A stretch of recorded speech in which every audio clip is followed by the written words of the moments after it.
మహాలయ పక్షాలు వస్తున్నాయి సెప్టెంబర్ 18 నుంచి అక్టోబర్ 2వ తారీఖు వరకు. సో మహాలయ పక్షాల్లో పితృదేవత కార్యక్రమాలు చేయడం వల్ల మనకి ఎలాంటి ఆటంకాలు ఉన్నా కానీ అవన్నీ తొలగిపోతాయి అని చెప్పి మన పెద్దలు చెప్తూ వస్తున్నారు.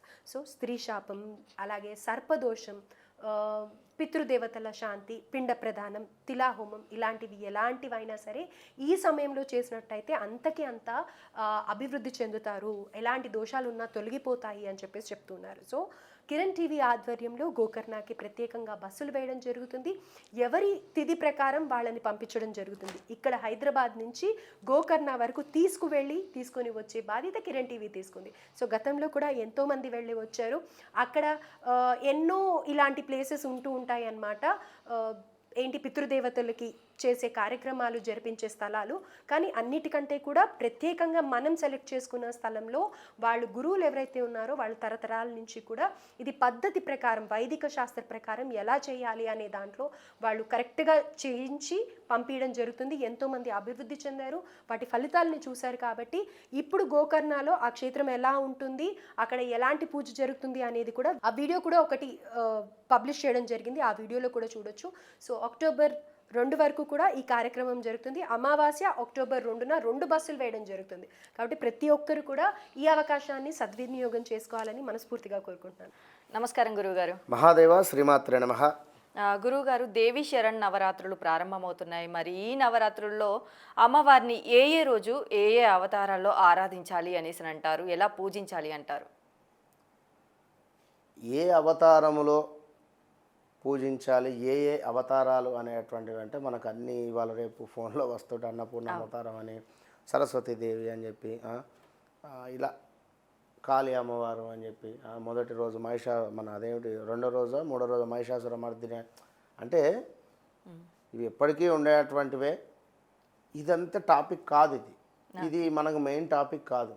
మెయిన్ టాపిక్ ఏంటి అంటే ఆర్థికంగా ఏం చేసుకోవాలి, ఒకటి ఏం చేస్తే బాగుంటుంది అనేటువంటి దాంట్లో మరొక వీడియోలో చెప్తా.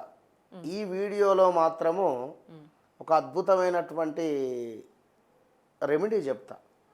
ఇంకొక వీడియోలో దీని కంటిన్యూ వీడియోలో ఎక్సలెంట్ రెమెడీ వీరికి లైవ్లో కానీ లేదా చెప్పడం జరుగుతుంది.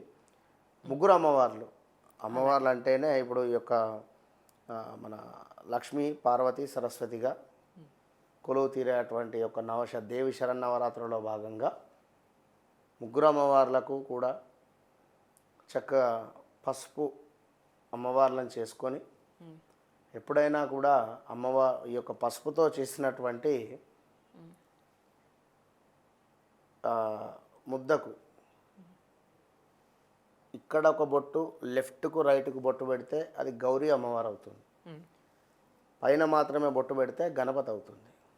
కనుక ఇట్లా దీన్ని ఎక్స్ప్లెయిన్ చేస్తూ దీపారాధన ఏ దిశలుగా దీపాలు వేయాలి, వేస్తే 9 రోజులలో మీకు అఖండ ఐశ్వర్యం లభిస్తుంది అనేది నెక్స్ట్ వీడియోలో మనం చేద్దాం. అయితే ఈ వీడియో ఎందుకు అంటే నేను మిమ్మల్ని ఒక క్వశ్చన్ అడుగుతా, చెప్పండి. ఫస్ట్ ఎంతమంది గాజులు వేసుకుంటున్నారు చేతికి?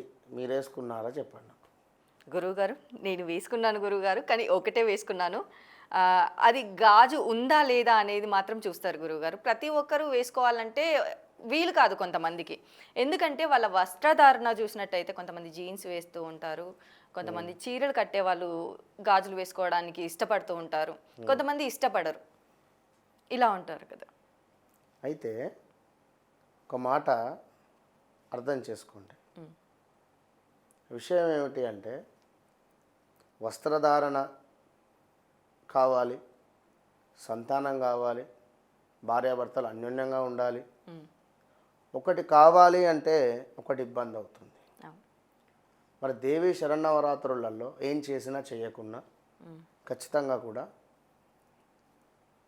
ఆడవాళ్ళు డజన్ గాజులు వేసుకోవాలి చేతికి. మీరు ఏ పనైనా వేసుకోండి. కాళ్ళకు పట్టీలు ఖచ్చితంగా. ఎందుకు అంటే మనకి ఇక్కడ ప్రెజర్ పాయింట్స్ అని చెప్పి ఉంటుంది. వినరా? ఇటు ఈ ప్రెజర్ పాయింట్స్ దగ్గర గాజుల యొక్క రాపిడి జరుగుతూ ఉంటే సంతానానికి సంబంధించి మంచి ఉత్పత్తి ఉంటుంది. అండ్ ఇప్పుడు అంటూ ఉంటారు కదా పీసీఓడి ఇలాంటివి, నీటి బుడగలు, దీనికి సంబంధించి 100కు 200% కూడా మీకు సూపర్బ్గా రిజల్ట్ ఉంటుంది. విన్నారా? రెండు డజన్లు కూడా వేసుకునేటోళ్ళు ఉన్నారు.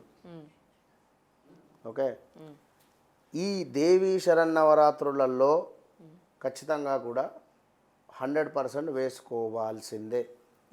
విన్నారా?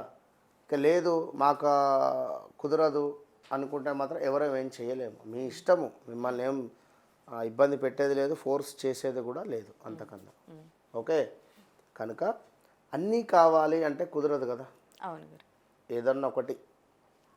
కనుక ఖచ్చితంగా గాజులు అనేటువంటిది ఎంతో ఇంపార్టెంట్, అర్థం చేసుకోండి నేను చెప్పేది. గర్భానికి సంబంధించి కనుక నేను గాజులు వేసుకోను, జీన్స్ వేసుకుంటాను, ఇక్కడ మీ వస్త్రధారణ గురించి నేను మాట్లాడటం లేదు, నేను మీ ప్రాబ్లం గురించి మాట్లాడుతాను. వెనుకటి కాలంలో ఇట్లా లేదు, ఖచ్చితంగా కూడా అత్తకు కోడలు అంటే ఎంతో అభిమానం ఉండేది, కోడలకు అత్త అంటే భయం ఉండేది, ఒక వేరే ఒక రకమైనటువంటి ప్రేమ ఉండేది. ఇప్పుడు అలాంటిది లేదు. విన్నారా? భర్త రాగానే భార్య ఒక చెవులో, భార్య ఒక చెవులో, తల్లి, మగవాడు చచ్చిపోతున్నాడు కొన్ని సందర్భాల్లో ఈ టార్చర్ భరించలేక. తల్లా పెళ్ళామా అనేటువంటి పరిస్థితి కూడా వెళ్ళిపోయేటువంటి సిచ్యువేషన్స్ ఉన్నారు. విన్నారా? కాళ్ళకు పట్టీలు, లక్ష్మీదేవి గల్లు గల్లుమంటూ వస్తుంది ఇంటికి. మీ ఇంట్లో మీ భార్యనే పట్టీలు పెట్టుకోకుండా తిరిగితే ఎందుకు వస్తుంది అమ్మవారు? ఎట్లా వస్తుంది?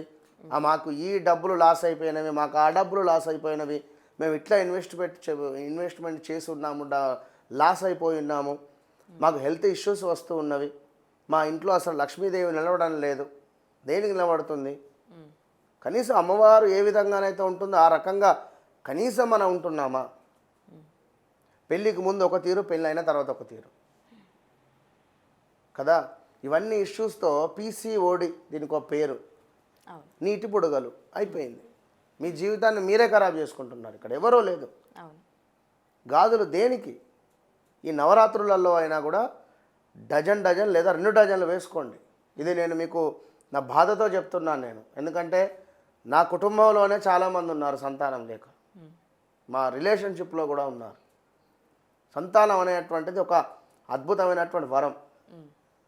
కనుక ఇలా జంక్ ఫుడ్స్, ఈ బయట ఫుడ్స్, ఇవి పిచ్చి తినకుండా ఏది ఉంటే అప్పుడు వంట చేసుకొని తినేటువంటి ప్రయత్నం చేయండి. గాజులు, ఈ యొక్క పట్టీలు గల్లుమంటూ దేవీ శరన్నవరాత్రి ఉత్సవాలలో ఇంట్లో తిరగండి. మీ అమ్మాయి కానీ మీ యొక్క భార్య కానీ ఈ 9 రోజులు 11 రోజులు కూడా తిరగండి. ప్రతిరోజు ఇంట్లో దీపారాధన చేయండి. అది కూడా వెండికి సంబంధించి వెండి ప్రమిదలో 2 వెండి ప్రమిదలు పెట్టి దీపారాధన చేసినట్టయితే అఖండ ఐశ్వర్యం ఉంటుంది. ఈ 11 రోజులు కూడా ఉదయము 5:40 నుండి 5:60 లోపే, 5 అంటే 55, అంటే 6 లోపు, ఈ 20 నిమిషాలలోనే దీపారాధన చేయండి. ప్రతిరోజు కూడా అమ్మవారికి కలువపూలను సమర్పించే ప్రయత్నం చేయండి. అంతే, అద్భుతమైనటువంటి ప్రతిఫలం ఉంటుంది.